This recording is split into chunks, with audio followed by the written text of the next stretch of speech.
సత్తా ఉన్న క్రీడాకారులకు కాంగ్రెస్ ప్రభుత్వం అండగా ఉంటుందన్నారు స్పీకర్ గడ్డం ప్రసాద్. బాచుపల్లిలోని జేఎస్ గెలాట్ అకాడమీలో జూనియర్ నేషనల్ కబడ్డీ ఛాంపియన్షిప్ పోటీలు నిర్వహిస్తున్నారు. ఈ పోటీలకు ముఖ్య అతిథిగా హాజరయ్యారు గడ్డం ప్రసాద్.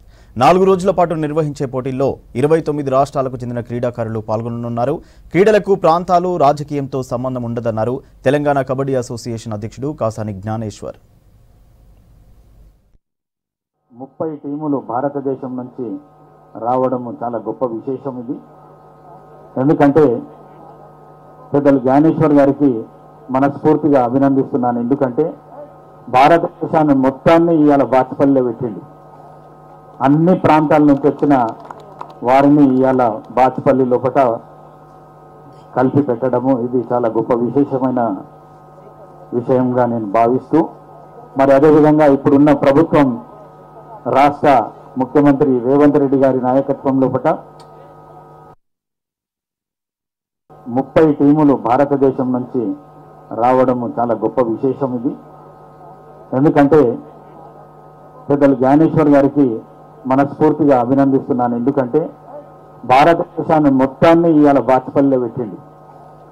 అన్ని ప్రాంతాల నుంచి వచ్చిన వారిని ఇవాళ బాచుపల్లి లోపల కలిపి పెట్టడము ఇది చాలా గొప్ప విశేషమైన విషయంగా నేను భావిస్తూ, మరి అదేవిధంగా ఇప్పుడున్న ప్రభుత్వం రాష్ట్ర ముఖ్యమంత్రి రేవంత్ రెడ్డి గారి నాయకత్వంలో క్రీడలకు మంచి పాలసీ తీసుకొని వచ్చేసి మరి పీఈటీలకు కానీ కోచెస్కు కానీ ఈ రాష్ట్ర ప్రభుత్వం తరఫున వారికి మెరుగైన అవకాశాలు దక్కే విధంగా ప్రయత్నం చేస్తామని చెప్పేసి తెలియజేస్తూ, మరి మరొక్కసారి క్రీడ ఆడడానికి వచ్చిన బాల బాలికలకు మనస్ఫూర్తిగా వారందరినీ అభినందిస్తూ, మరి 4 రోజులు ఈ టోర్నమెంట్ను విజయవంతంగా ముగించుకొని చక్కగా వారి వారి ప్రదేశాల నుంచి వచ్చిన వారందరూ మీ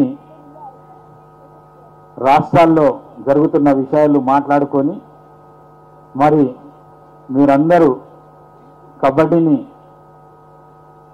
పెద్ద ఎత్తున, కానీ ఈ మధ్యలో ప్రో కబడ్డీ వచ్చిన తర్వాత క్రికెట్ తగ్గిపోయింది, ప్రో కబడ్డీ ఎక్కువైపోయింది.